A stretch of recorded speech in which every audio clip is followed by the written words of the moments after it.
Quiero que vaya abriendo su Biblia en el libro de Romanos.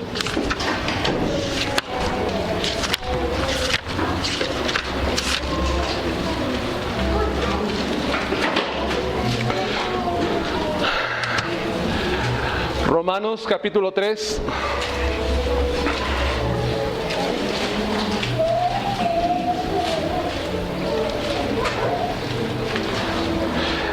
Versículo 9 al 20.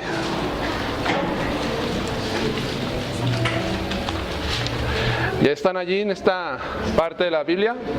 Amén. Permítame darle lectura. Usted solamente pues lee con su vista. Dice el versículo 9 en adelante. ¿Qué pues?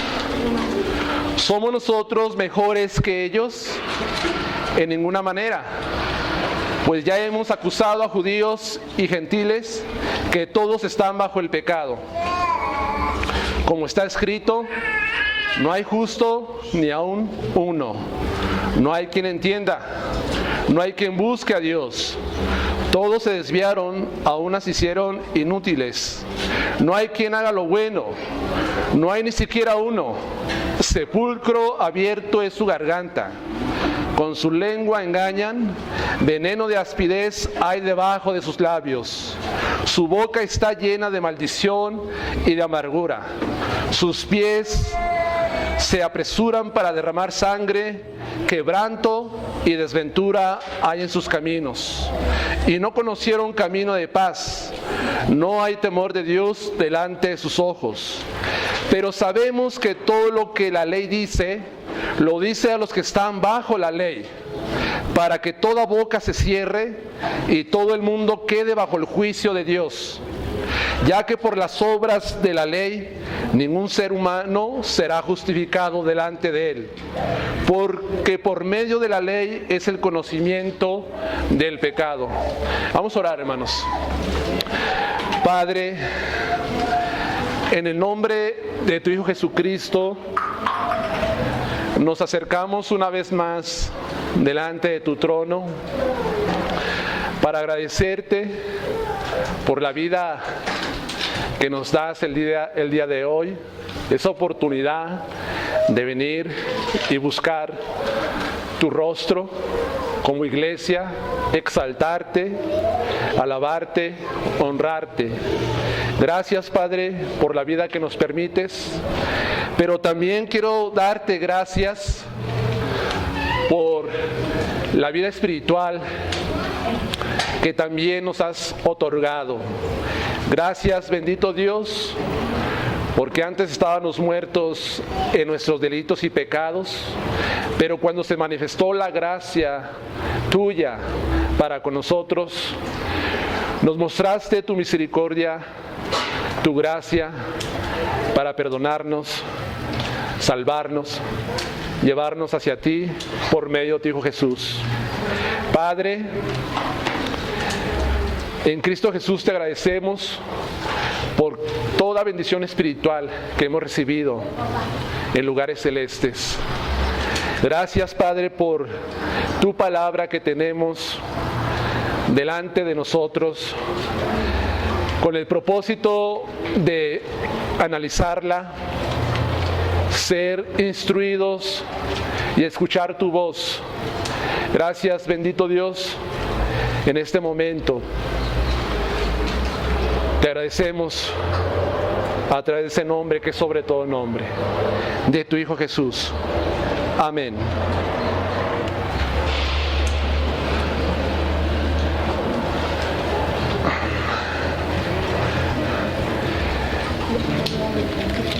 En el capítulo 1, versículo del 18, y a través del capítulo 2 y parte del capítulo 3, el apóstol Pablo en el versículo 18 del capítulo 1 comenzó a hablar acerca de la ira de Dios que se revela desde el cielo contra toda injusticia e impiedad de los hombres que detienen con injusticia la verdad. Y después de este verso, el apóstol Pablo empieza a demostrar lo perdido que están los gentiles paganos. El capítulo 2 también nos habla de lo perdido que están los moralistas. Y el capítulo 2 y el 3 nos habla de lo perdido que están los judíos. Ahora bien, los paganos gentiles están perdidos a pesar de que han recibido la revelación general de Dios a través de la creación. Cuando ellos reciben a través de la creación la revelación que Dios hace de sí mismo, de su poder, en vez de que ellos reconocieran al Creador, dice Pablo que no lo reconocieron y no le dieron gracias como creador que es. Más bien se envanecieron en sus razonamientos. En el versículo 21, profesando ser sabios, se hicieron necios. ¿Y qué pasó? Empezaron a adorar a las criaturas antes que al Creador. Y por esa razón están bajo la condenación de Dios.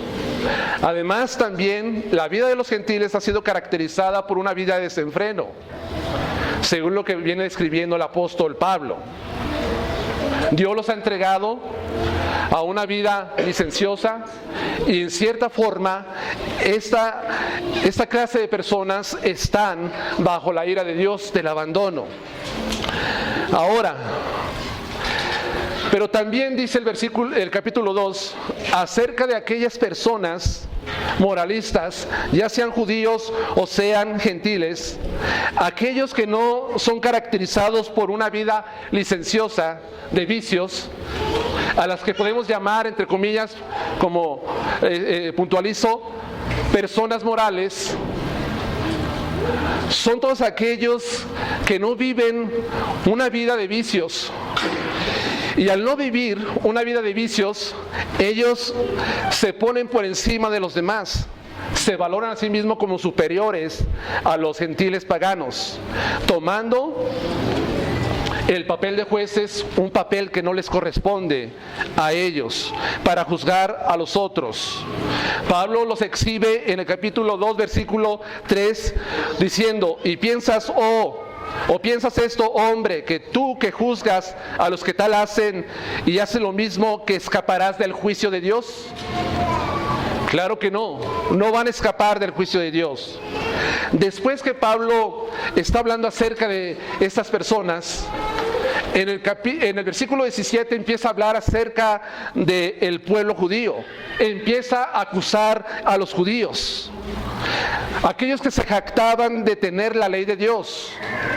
Este pueblo que debió ser luz para los que estaban en tinieblas, como dice el versículo 19, este pueblo que debió ser guía para los ignorantes, este pueblo que recibió el pacto de la circuncisión, que recibió la bendición de que se les confiara la palabra de Dios, este pueblo, a pesar de ser tan privilegiados, el apóstol Pablo denuncia la hipocresía de ellos.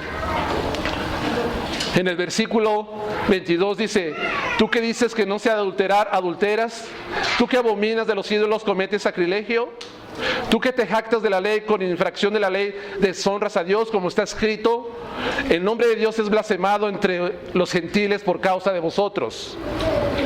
El apóstol Pablo también está acusando a este pueblo privilegiado, este pueblo que Dios escogió en el pasado para que llevara su palabra y fuera un testimonio a las naciones.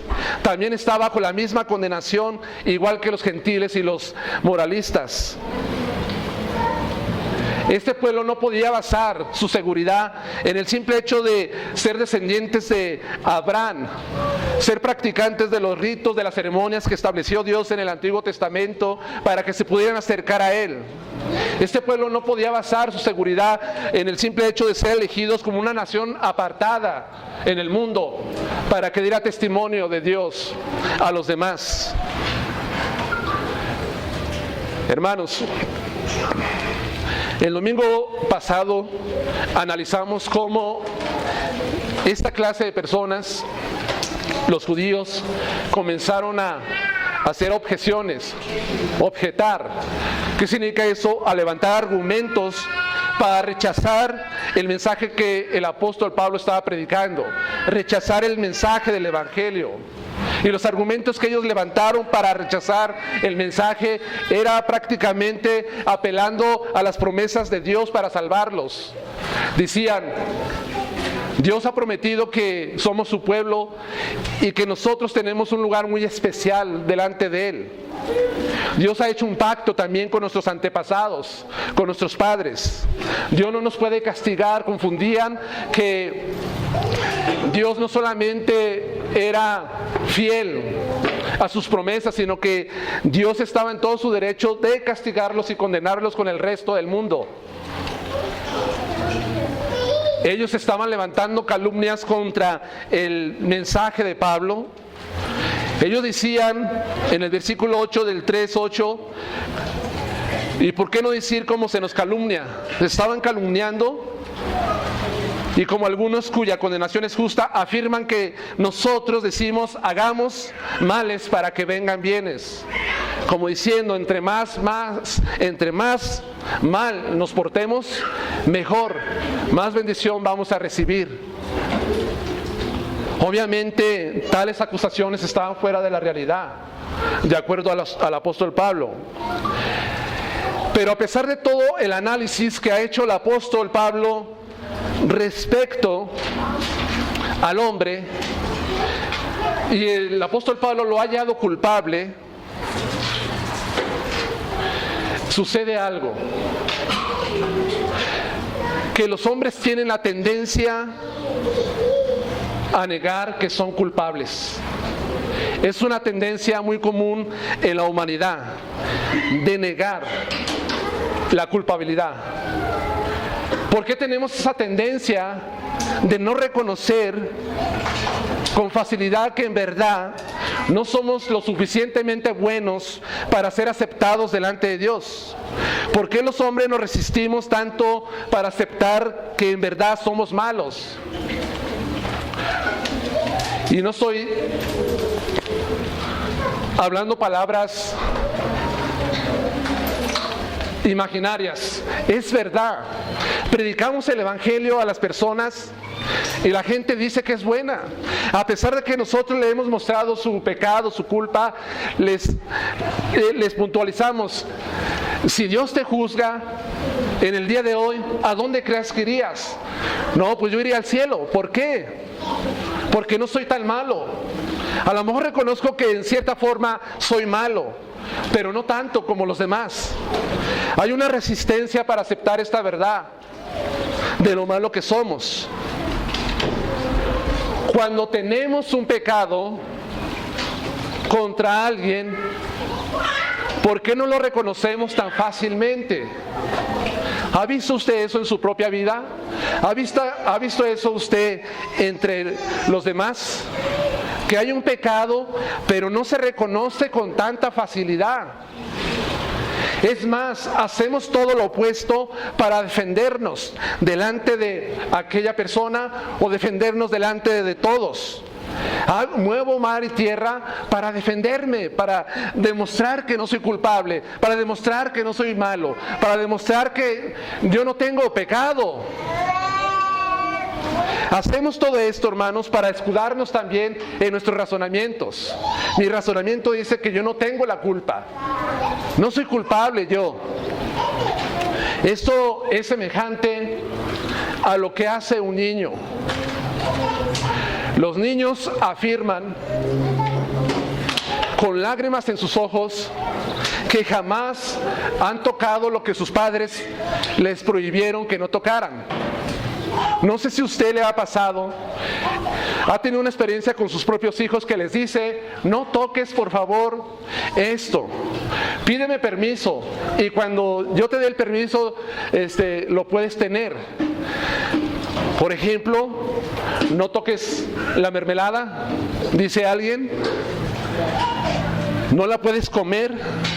Y sin embargo, cuando nosotros nos damos cuenta que efectivamente el niño ha desobedecido, que no ha cumplido la orden de tocar eso, él con lágrimas en sus ojos reclama que es inocente, reclama la inocencia de que no es culpable, aun cuando su boca, aun cuando su camisa o su pantalón está embarrada de cierta mermelada, miel, lo que sea ustedes.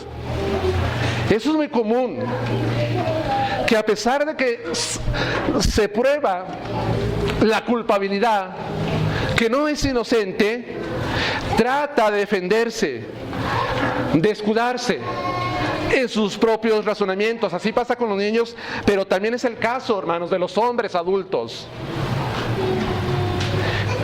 En tal caso, los hombres, al negar que somos culpables delante de Dios, nos escondemos en nuestros razonamientos para aceptar que no somos malos.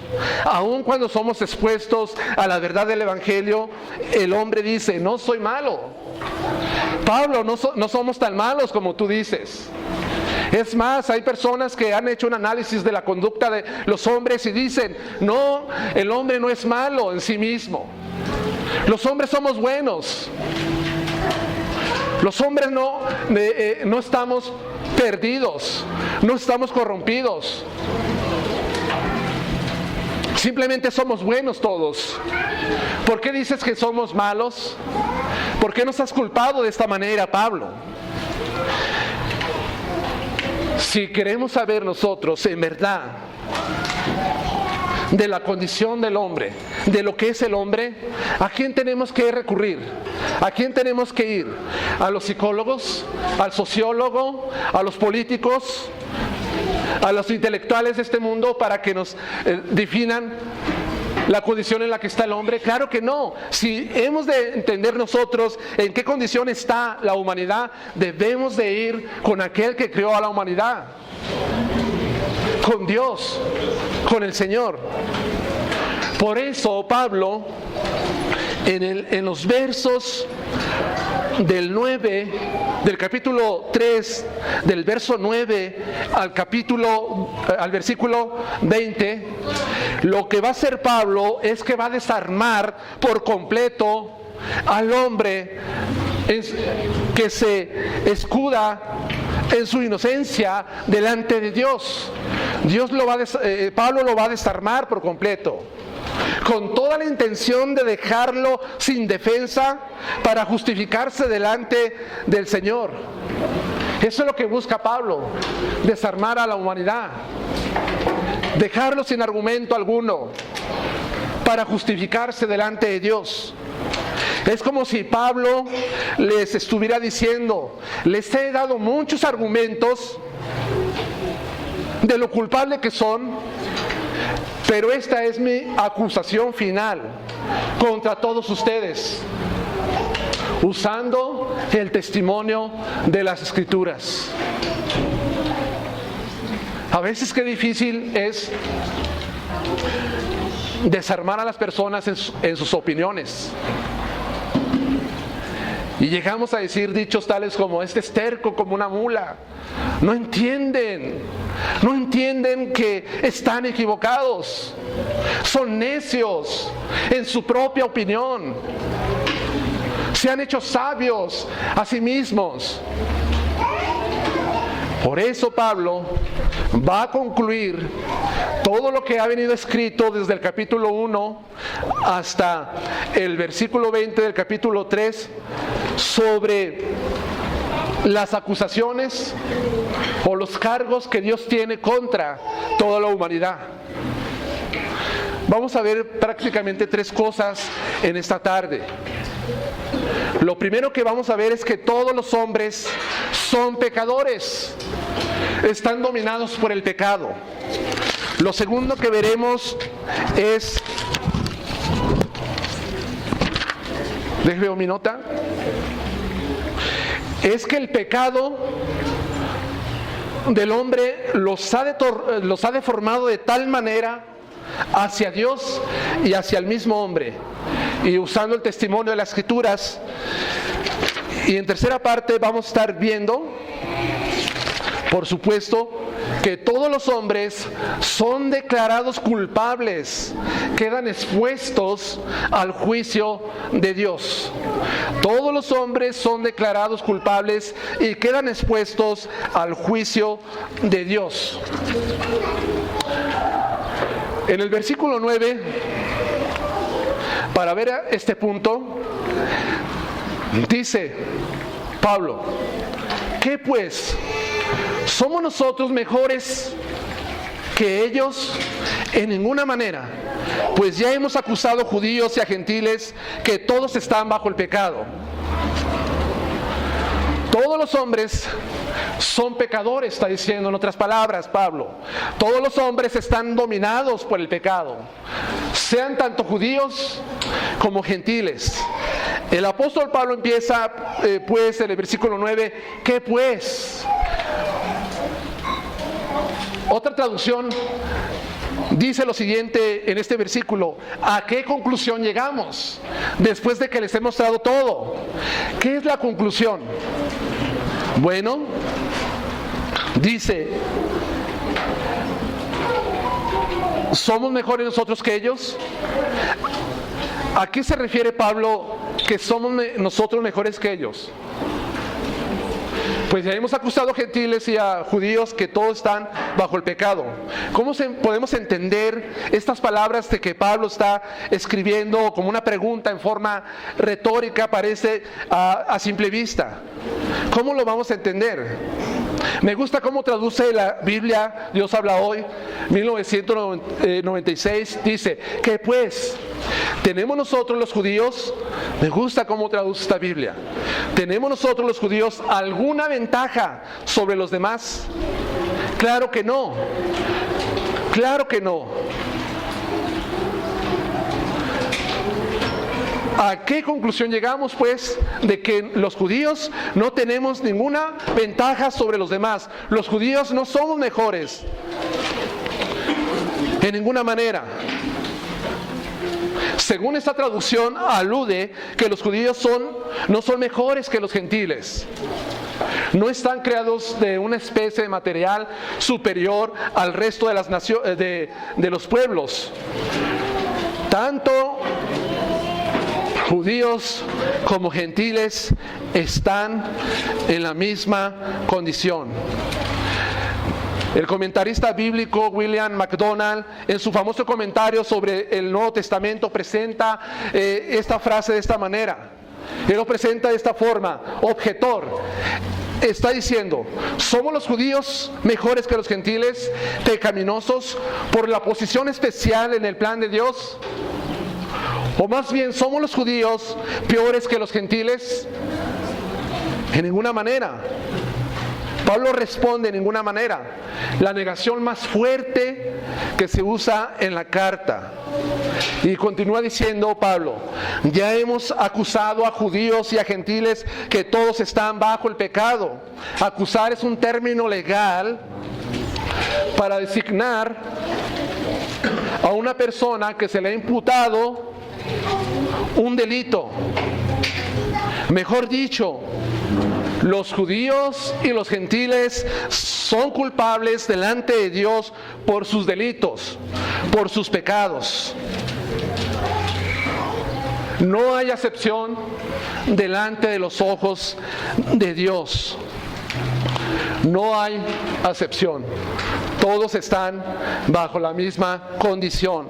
Aún Pablo también establece la universalidad del pecado con la frase que todos están bajo el pecado.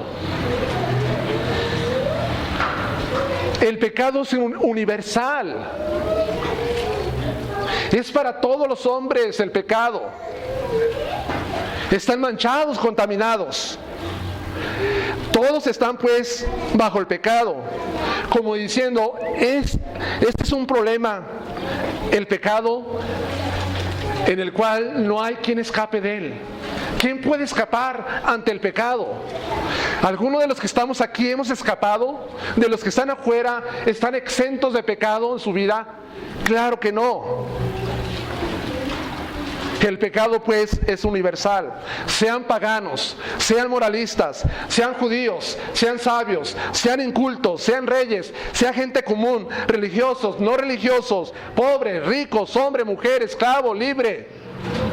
En fin, todos los hombres están bajo esa condición pecaminosa, de acuerdo a Pablo. Ahora, ¿qué es estar bajo el pecado? Esta palabra bajo es una palabra que da la idea de estar bajo autoridad de, o en el poder de. Esa es la idea. Así como un soldado está bajo la autoridad de su superior. Un soldado romano estaba bajo la autoridad de un centurión. Así está diciendo Pablo, dando a entender que todos los hombres están bajo la autoridad, bajo el poder del pecado. En otras palabras, los hombres están dominados, controlados por el pecado. Hay un dominio del pecado en el hombre. Y esta es la razón por la cual pecamos. Y es la razón por la cual también muchos dicen, yo no puedo dejar de pecar. No puedo dejar este vicio. No puedo dejar el alcohol. No puedo dejar la droga. No puedo dejar de adulterar. No puedo dejar de mentir. No puedo dejar de hacer lo malo. ¿Por qué? Porque el hombre está bajo ese dominio del pecado. El apóstol Pablo personifica el pecado. Y más adelante lo vamos a ver en el capítulo 6 de Romanos, de cómo hace esa personificación del pecado. Cómo el pecado se convierte en un tirano injusto que domina a su merced a los hombres. Vamos a llegar en unos meses más adelante a ese pasaje. Entonces, todos los hombres son pecadores.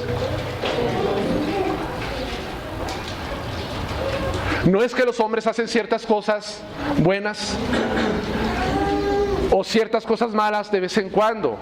¿Por qué lo hacen? Simplemente por el hecho de que están corrompidos en su naturaleza, de acuerdo a Pablo. Cristo dijo que todo aquel que hace pecado es esclavo del pecado. Juan capítulo 8. Todo aquel que hace pecado es esclavo del pecado, es sirviente.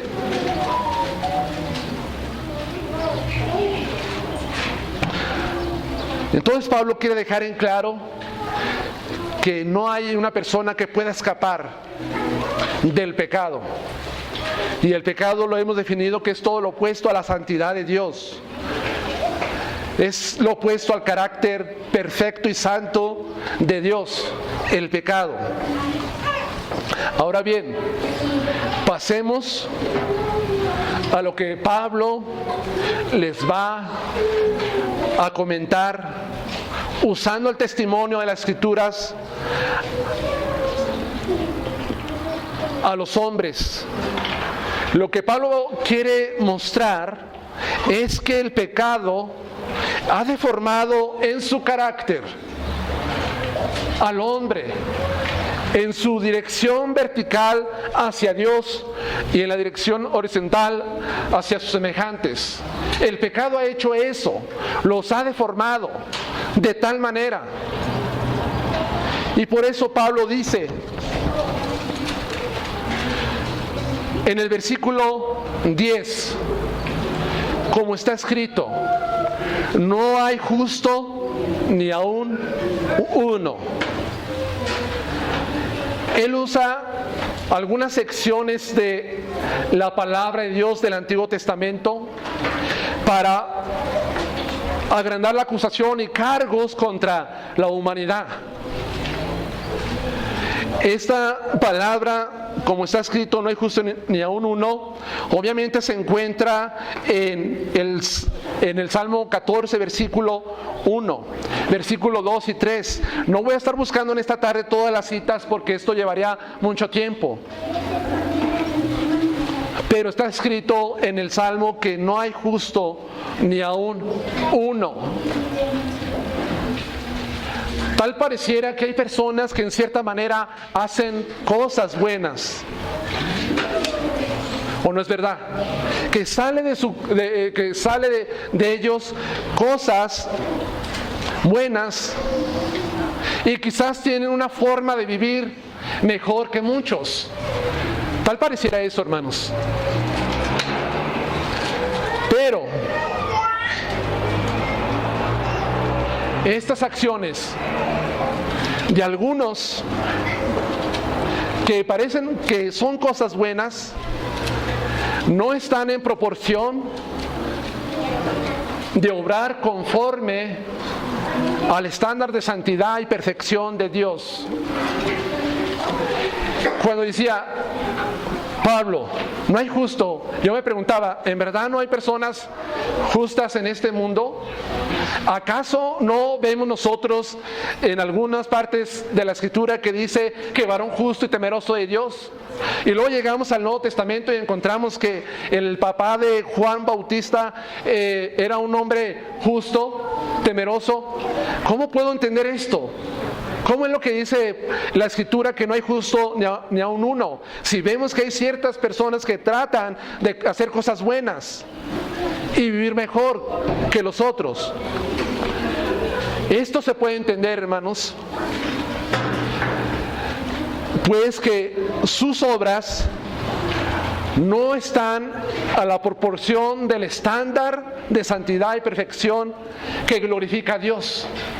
Quizás humanamente hablando encontramos a personas que parecen que son buenas y son un pan de Dios, dicen algunos.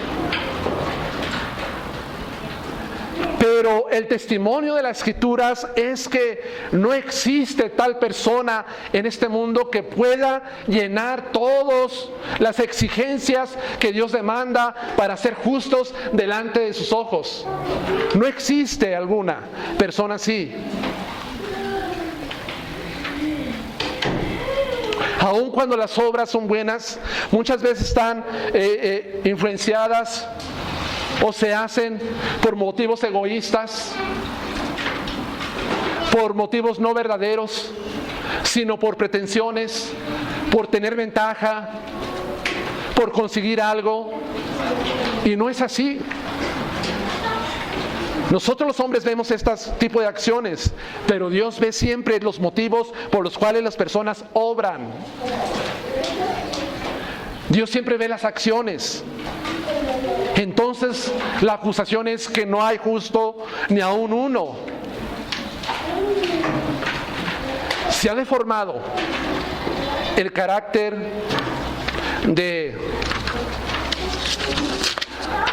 del hombre hacia Dios.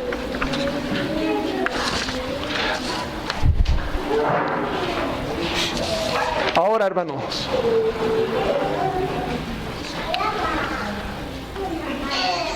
el hombre pues es universalmente injusto. Es injusto el hombre. Dice Eclesiastés capítulo 7 versículo 20: ciertamente no hay hombre que haga el bien y nunca peque. Esa frase es muy importante, y nunca peque. No existe. Ni el santo más venerado en la tierra está exento de pecar.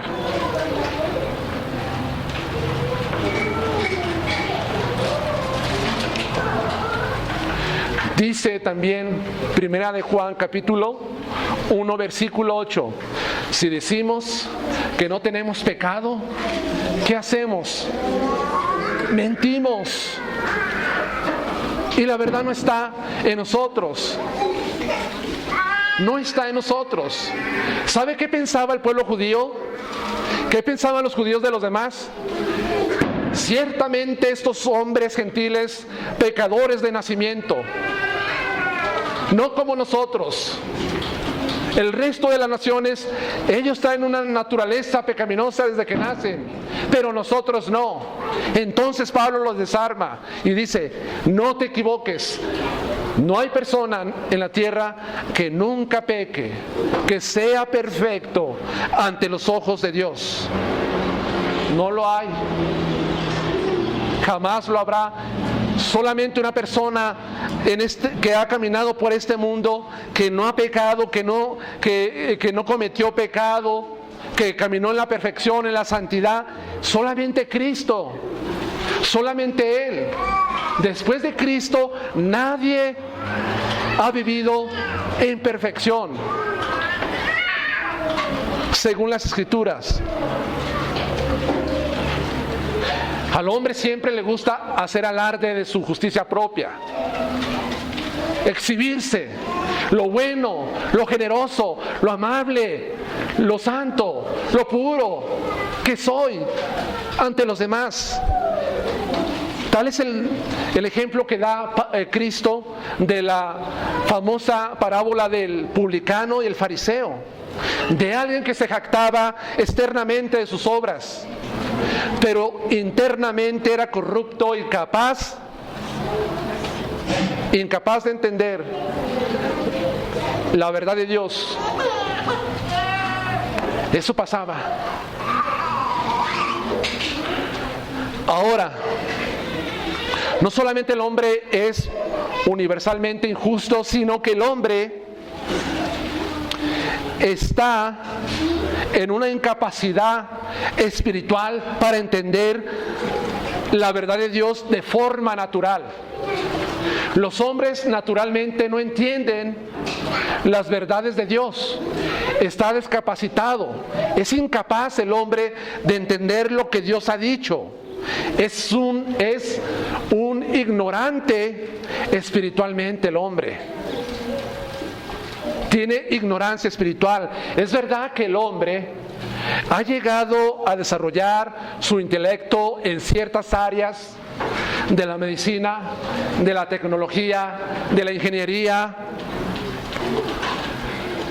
del espacio y de muchas cosas más. El hombre se ha desarrollado intelectualmente en estas áreas. Pero lo que se refiere a la verdad de Dios, a su palabra y al plan de Dios para salvación, el hombre es un ignorante en cuanto a la revelación que Dios hace de su palabra. Es ignorante el hombre. ¿Por qué es ignorante? Porque dice el mismo Pablo que las cosas espirituales se han de entender espiritualmente. Es a través del Espíritu Santo que el hombre llega a comprender la verdad de Dios. Si no está el Espíritu Santo en esa persona, jamás entenderá con profundidad, de tal manera que lo lleve a un arrepentimiento hacia Dios, lo que Él establece en su palabra. A lo mejor entenderán cosas por encima, pero no a profundidad. Para el judío, el que Dios salvara a los hombres a través de Cristo era un choque en sus razonamientos. Para el judío era, ¿cómo es posible que Dios salva cuando dice que Él murió en una cruz? Nuestro Salvador no puede morir en una cruz. Es una muerte vergonzosa para todos nosotros como pueblo. ¿Por qué dices que un judío de Galilea ha muerto en una cruz para salvarnos? No me insulte de esta manera. El hombre choca en sus razonamientos para entender la verdad y la relación de Dios. Los intelectuales, los filósofos de la antigua Grecia, cuando el apóstol Pablo predicaba en ese lugar de Atenas, les predicó a los filósofos, a los amantes del saber, del conocimiento, y cuando les habló acerca de la resurrección de Cristo, ¿qué hicieron? Se burlaron, se mofaron. Otra vez te escucharemos. Espiritualmente el hombre no puede desarrollar una capacidad para entender la verdad de Dios. Pablo también dice, el hombre es rebelde. En el versículo 11, no hay quien busque a Dios, es rebelde el hombre, no busca tampoco naturalmente al Señor. Tú haces la invitación de que las personas vengan a escuchar la palabra de Dios, invitas a uno de tus amigos, a un familiar, a este lugar para que seas puesto a la verdad de Dios, al Evangelio, los invitas. ¿Acaso ellos están con un fuerte deseo de venir a buscar a Dios? ¿Acaso los hombres están deseosos? Queremos ir, ¿dónde está Dios? Queremos saber dónde se encuentra. ¿Qué hacen los hombres cuando los invitas a que escuchen la palabra de Dios? Pues tengo mucho que hacer, voy a trabajar, voy a lavar, voy a hacer estas actividades, tengo estas ocupaciones. No busca a Dios naturalmente el hombre, no lo está buscando, de acuerdo a lo que Pablo está escribiendo. El Señor sabe la tendencia que tienen los hombres hacia el pecado y no buscarle. No lo buscan, no lo están buscando. Es por eso que Dios toma la iniciativa para buscar al hombre. ¿Qué hace el pastor? Va y busca la oveja perdida y la toma en sus hombros, la cura y la sana y la lleva al redil. La oveja nunca llegó así sola al redil, fue el pastor que sale a buscarla. Cristo dijo, nadie puede venir a mí al menos que el Padre no lo haya enviado. Al menos que el Padre no lo haya enviado. Es Dios quien toma la iniciativa de buscarle. Si estamos nosotros aquí en esta tarde glorificando a Dios y exaltándole, es porque Dios nos ha buscado a nosotros. Él ha tomado esa iniciativa para llevarnos a Él. Buscar a Dios es obedecer su palabra, sus mandamientos. Es hablar en oración con Él y con un fuerte deseo de agradarle. Incluso muchos de los que estamos aquí decimos que buscamos a Dios, pero la pregunta es, ¿cuánto tiempo estuvimos en esta mañana o el día de ayer o en la semana buscando a Dios en oración? Aun cuando somos sus hijos, tenemos también esa tendencia a olvidarnos de buscar el rostro de Dios, su presencia. Y nos olvidamos y buscamos muchas cosas más, como el trabajo, como las amistades, como la diversión. No estoy diciendo que esto no sea importante para nosotros, claro, pero el buscar a Dios tiene que ser en el creyente una prioridad en su vida, una prioridad en su vida. Busca primeramente el reino de Dios y su justicia, y todo lo demás va a ser añadido. Mateo 6:33. Eso dice. Entonces, buscar a Dios con el fin de agradarle, ese fuerte deseo. Pablo continúa diciendo en el versículo 12 que el hombre se ha desviado de su camino. El hombre se ha desviado del camino correcto. Eso significa que el hombre, la humanidad, va en una vía contraria al camino de Dios. Isaías 53, versículo 6 dice, todos nosotros nos hemos descarriado como ovejas, cada cual se apartó por su camino. Cada quien ha tomado su propio camino. Y Proverbios 14, versículo 12 dice, hay camino que al hombre le parece perfecto, pero su fin es camino de muerte. Camino de muerte. Los hombres escogieron el camino de la muerte, el camino que lleva a la perdición. El hombre está siguiendo sus propios caminos, que para él son buenos. Que estar aquí en este lugar es perder el tiempo para muchos. pero no se dan cuenta que están en dirección hacia el mismo infierno, hacia la misma condenación.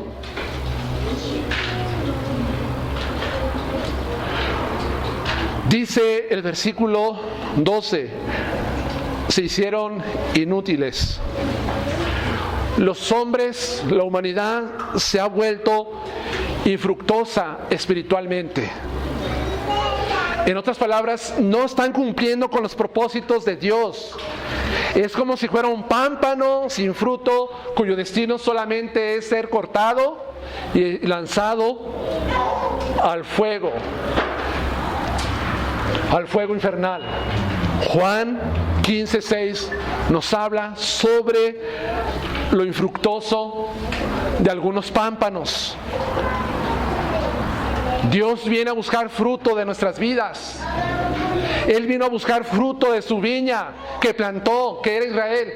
No, en vez de encontrar uvas, higos, encontró otra clase de fruta silvestre. Cuando Cristo viene a la higuera y quiere conseguir fruto, no lo encuentra.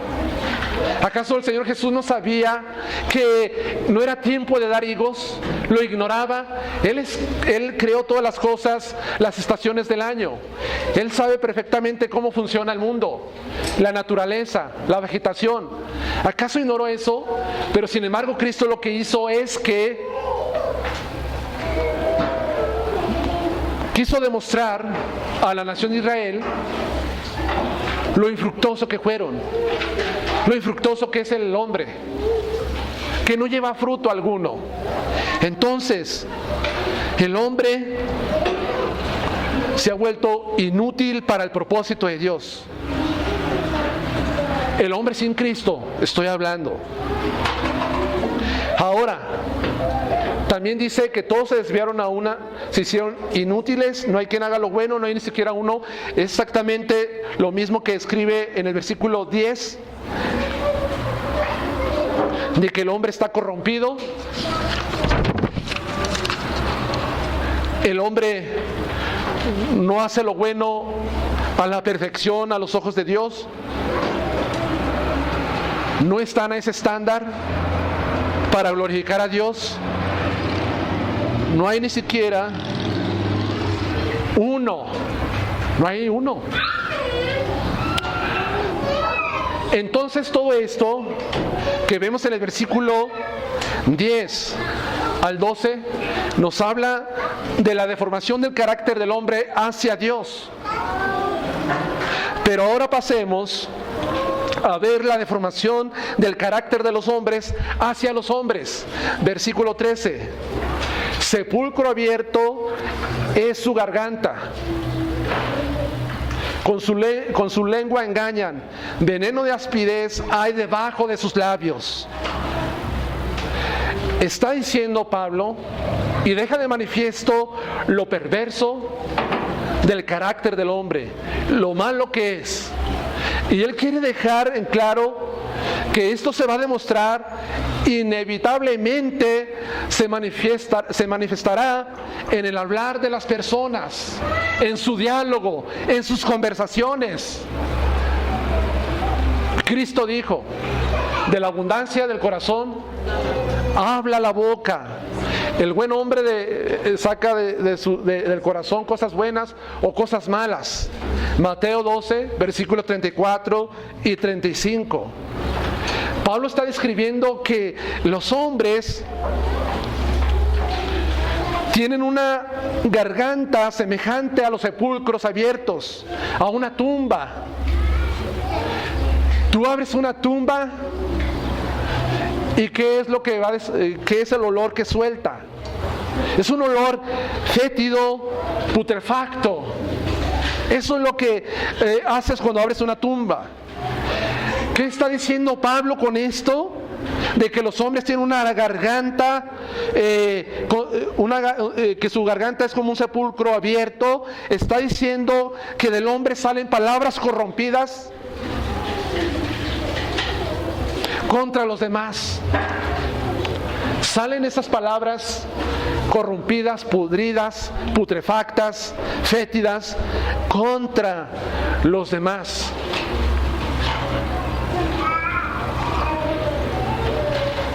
Aún dice, su lengua es engañosa. Para los hombres es muy fácil engañar, mentir, como parte habitual de la vida. Eso es muy común, de echar una mentira. Yo conozco personas que en vez de aceptar de que llegaron tarde o porque no hicieron tal cosa, tal compromiso, siempre se están excusando. Siempre dicen, es que se me ponchó la llanta, es que hay tráfico, es que me pasaron estas cosas. En vez de decir, sí, llegué tarde. ¿Por qué? Por negligente, por eso. Pero siempre se excusan. No es fácil que reconozcan que mienten. No quieren ser atrapados en sus mentiras. El hombre también es lisonjero. O más bien dicho, es un hombre adulador. ¿Qué es una persona aduladora? Una persona aduladora es alguien que jamás le dice la verdad a su prójimo. Está siempre caracterizado por palabras de elogio, alimentando el orgullo de la persona adulada. En vez de que le diga, estás mal, estás equivocado, no es así las cosas como tú estás pensando, estás actuando incorrectamente. En vez de que le diga eso, ¿qué hace? Le dice, no estás mal, estás bien. Todos están mal, menos tú.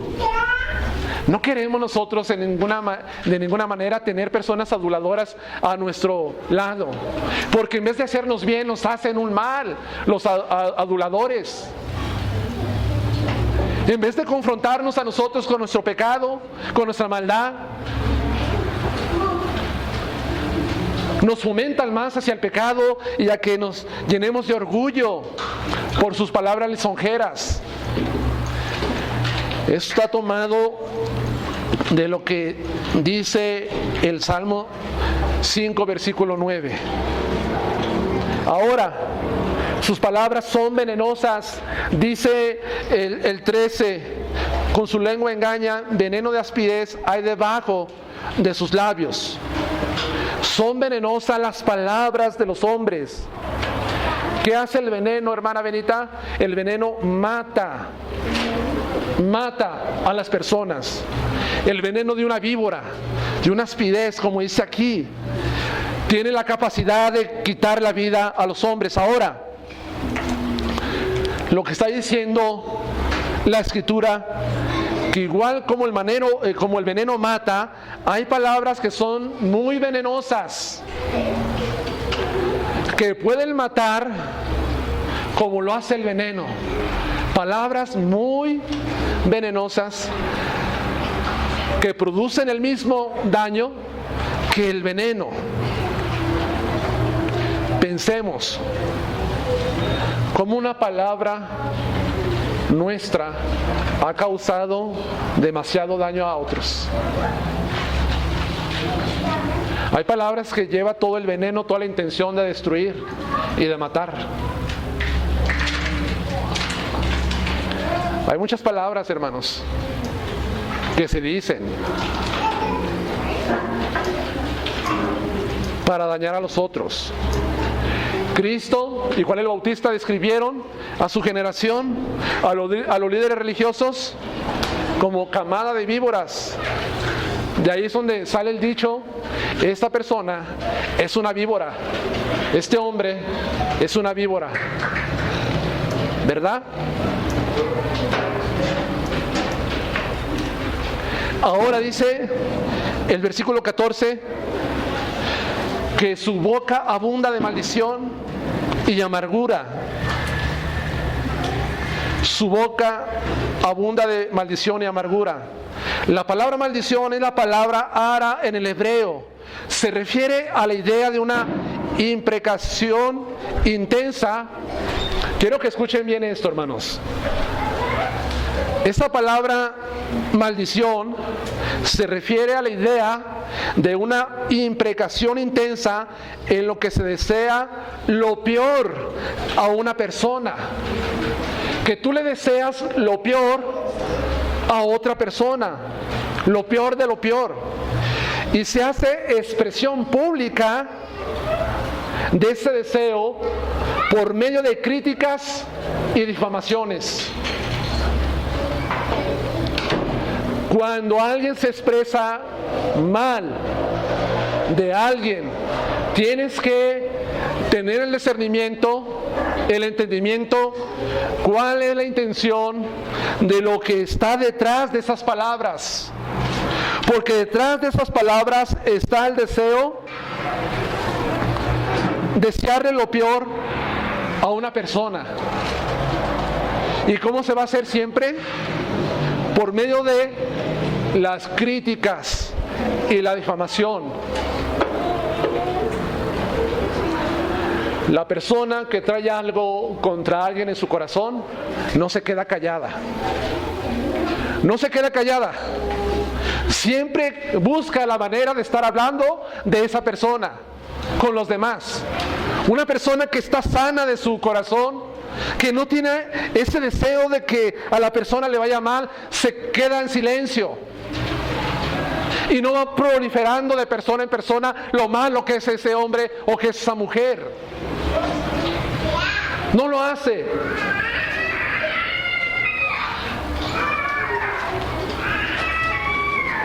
Siempre la amargura contamina a los otros y sale a través de la boca. ¿Quieres saber cómo es una persona que está llena de amargura y maldición? Solamente escucha lo que habla, cómo se refiere a los demás. Escúchenlo y se darán cuenta rápidamente cómo está envuelto, abundando en amargura y maldición. Amargura obviamente es toda hostilidad emocional explícita contra su enemigo. Estar hablando siempre de su enemigo de una manera que siente una oposición emocional hacia él. Son personas que usan su lengua como un instrumento ponzoñoso para atacar y descargar su odio, su ira a través de su lengua y de las palabras. Eso es lo que el hombre ha hecho. El hombre se encuentra culpable por el mal uso de su boca. Ahora, los hombres también están inclinados al homicidio, dice el versículo 15, sus pies se apresuran para derramar sangre. Sus pies se apresuran para estar derramando sangre. Hay una inclinación hacia el homicidio. Quiere decir tanto homicidios particulares como homicidios en masa. El homicidio es parte del hombre. ¿Cuántas personas mueren a diario aquí en Zacatecas? Según las declaraciones del antiguo gobernador, morían 2 personas a diario. ¿Cuántos días trae el mes? Traen 30. Vamos a ponerle 30. ¿Cuántas personas están muriendo al mes? 60. No creo que sean 2 personas. Hay más personas que están muriendo. Esta sociedad se está volviendo cada vez más homicida, más sangrienta. Aquí en Zacatecas y obviamente en muchos lugares en el mundo. ¿Qué decir de los genocidios a través de la historia? Como el holocausto judío. ¿Qué hablar de eso? ¿Qué hablar de los dictadores en el Medio Oriente, en algunas naciones? Saddam Hussein. ¿Qué decir acerca del aborto? Donde mueren miles de no nacidos al día, a la semana. ¿Acaso no está sus pies siendo apresurados para derramar sangre? Claro que sí. Aún con su conducta pecaminosa, los hombres solamente lo que provocan es destrucción y ruina. Dice el versículo 16, quebranto y desventura hay en sus caminos. Estamos en una generación destructiva, llena de violencia, de dolor, de corrupción, a causa del carácter deformado del hombre, tanto hacia Dios como hacia su mismo hermano, a su prójimo. Y el versículo 18, el otro cargo que tiene es que todo esto, obviamente, es porque el hombre está bajo el pecado, pero la falta de temor de Dios ha aumentado la maldad. En el Salmo 36, versículo 1, no hay temor de Dios delante de sus ojos. ¿A quién le tienen más miedo los hombres? ¿Al hombre? ¿A la ira del hombre? ¿A su rechazo? ¿A ser excluidos? ¿A ser ridiculizados? ¿O a Dios? Increíblemente el hombre le tiene más miedo al hombre. Es increíble también que el hombre tiene más miedo de un animal,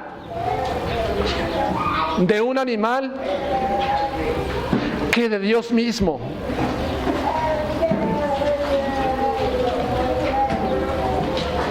Es increíble que el hombre le tiene más miedo a una enfermedad, que al mismo Dios Altísimo. Eso pasa. Muchos no hacen lo que desea su corazón porque temen más a las consecuencias que podrían tener de parte de los hombres, más que a las consecuencias que podrían tener de parte de Dios. ¿Qué quiero decir con esto? Muchas veces nosotros no hacemos las cosas no porque esté el temor de Dios en nuestro corazón, o el hombre porque esté el temor de Dios en su corazón, sino más bien no las hace porque tiene miedo a perder su comodidad, sus bienes, a perder aquellas cosas que le convienen. Por eso no las hacen. Pero no las hacen porque existe el temor de Dios internamente en su corazón, sino por estas cosas no. Si tú tuvieras la oportunidad, o que está la oportunidad, claro,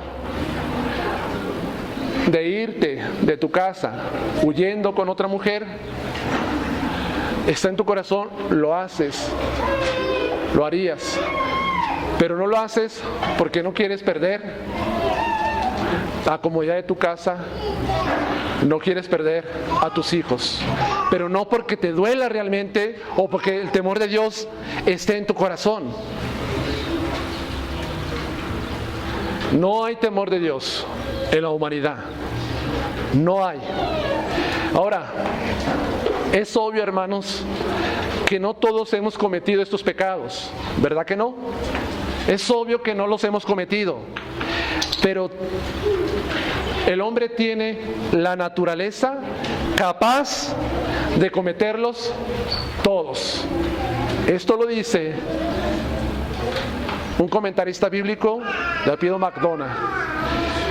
No los cometemos, pero tenemos esa capacidad, esa naturaleza, la humanidad, para cometerlos todos.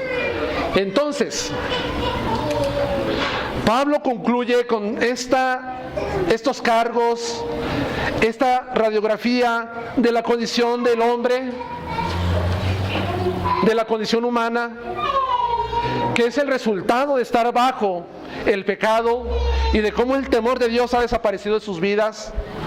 Después de estar añadiendo más y más cargos, acusaciones en contra de los hombres, para desarmarlos completamente, dejarlos sin argumento alguno, para defender su inocencia ante Dios. ¿Cuál es la sentencia contra la culpabilidad del hombre de lo que comenzó en Romanos capítulo 1, versículo 18 y termina aquí en Romanos 3, 18.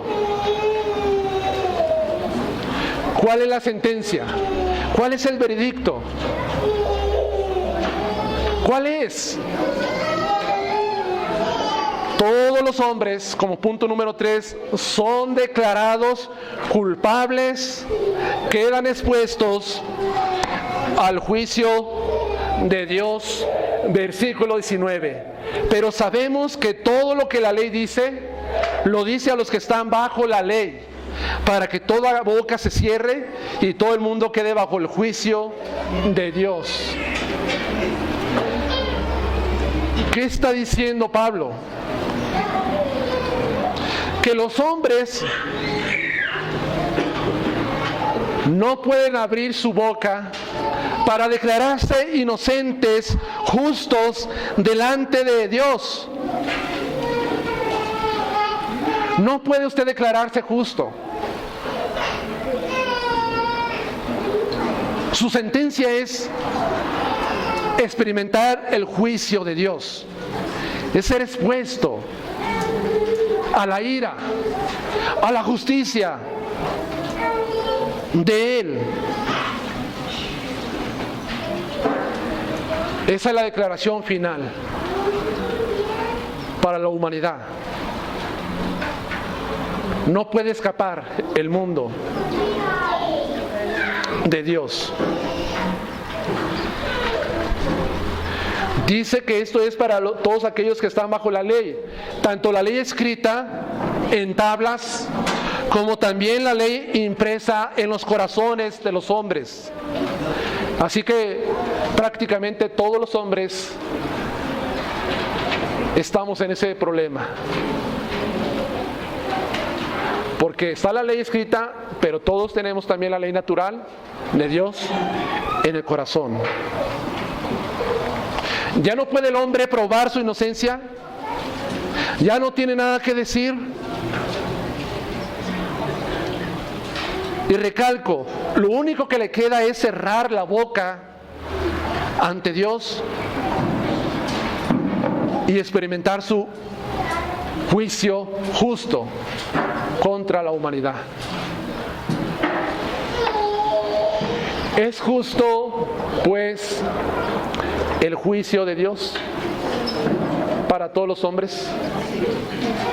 Esa es la razón por la cual David en el Salmo 19, versículo 9, él hace una declaración en cuanto al juicio de Dios. Él dice: los juicios de Jehová son verdad, todos justos. Cuando Dios juzga al hombre, Dios no será injusto y el hombre se encontrará culpable.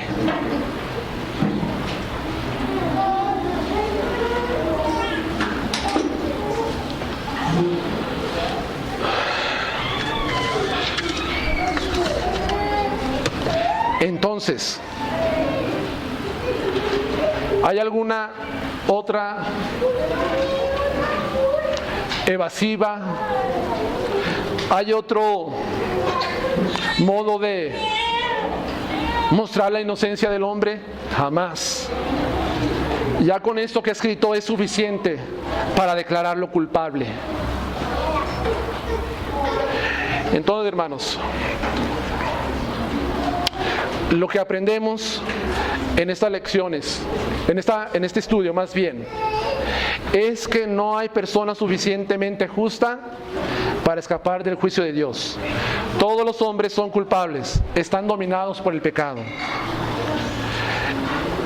El pecado ha deformado nuestro carácter tanto hacia Dios como también hacia los demás seres humanos, hombres. Todos somos corruptos. Y número 3, todos somos culpables. Toda la humanidad estamos expuestos al juicio de Dios. ¿Seguirá negando su culpa la humanidad? ¿Necesita más cargos? ¿Necesita más pruebas? Yo sé que aquí hay algunos que no son cristianos, que ya tienen asistiendo a este lugar algunos meses y quizás años, pero que hasta este momento no se han arrepentido, no han doblado su rodilla delante de Dios. O quizás tú has dicho que has creído en el Evangelio, pero tu vida no da evidencias que en verdad entendiste el Evangelio. Tu vida demuestra que no lo has entendido correctamente. ¿Qué necesitas para arrepentirte y confesar a Cristo como tu Señor y Salvador? ¿Necesitas más pruebas? Estos cargos que Dios ha hecho contra ti, contra todos los hombres, son más que suficientes. ¿Cómo saldrás de este lugar?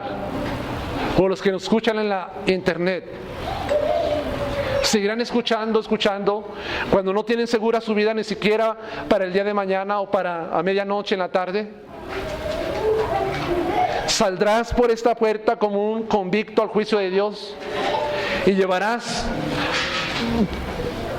a todos lados la justicia de Dios que te persigue como un fugitivo.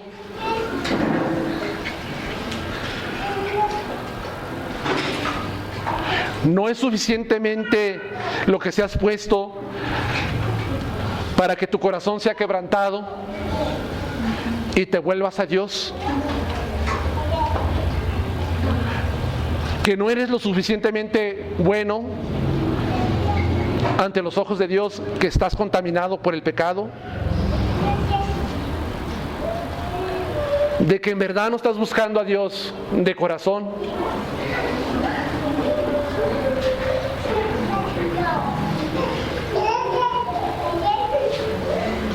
De que vives en amargura, en maldición,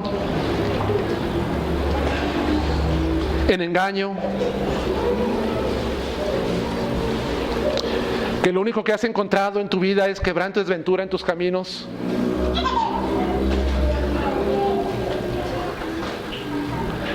¿Qué espera aquel para arrepentirse? Esto no es un juego, jóvenes, adultos. Estas cosas son ciertas y verdaderas. Y lo único que estamos mostrando con estos mensajes de la culpabilidad del hombre es que Dios te va a juzgar.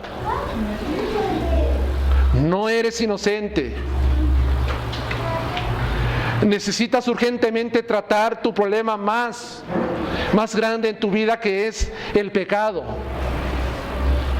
El pecado que te ha separado de Dios y ha hecho división entre tú y Él. Ese es el problema más urgente que tienes. No pienses solamente en el día de mañana, tu trabajo, tus ocupaciones, tus actividades, tu agenda. Piensa en lo que Dios está hablando en esta tarde a tu vida a través de este mensaje. No puedes decir nada ante Dios. Tu boca está cerrada. Estás expuesto a ese juicio. Tus buenas obras no te van a ayudar para el día del justo juicio de Dios. No van a ser lo suficientemente grandes para que tú te libres de la justicia de Dios. ¿Qué esperas? ¿Qué esperas para doblar tu rodilla?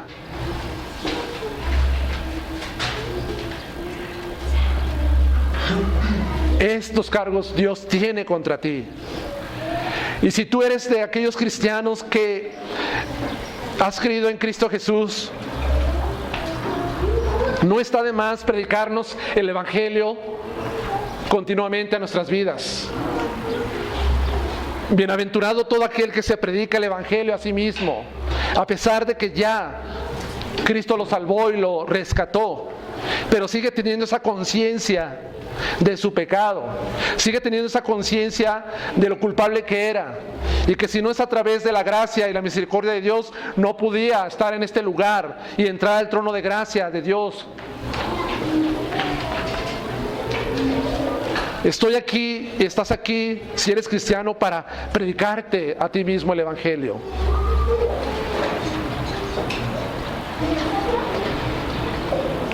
Para que busques a Dios de todo corazón, cristiano.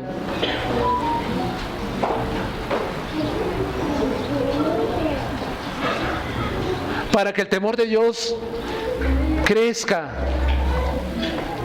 más y más en tu vida, de tal manera que te lleve a apartarte del mal, como dice el Salmo 36, versículo 1.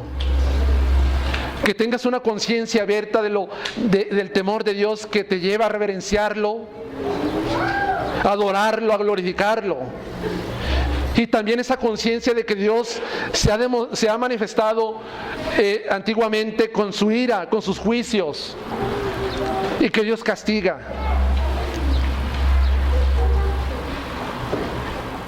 No estás,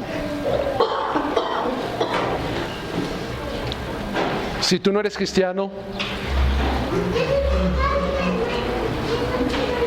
en un estado de justicia, necesitas arrepentirte. Joven, es el niño que ya tiene 10 años, 12 años, que tiene conciencia de su pecado. Es hora, es tiempo de que se vuelva a Dios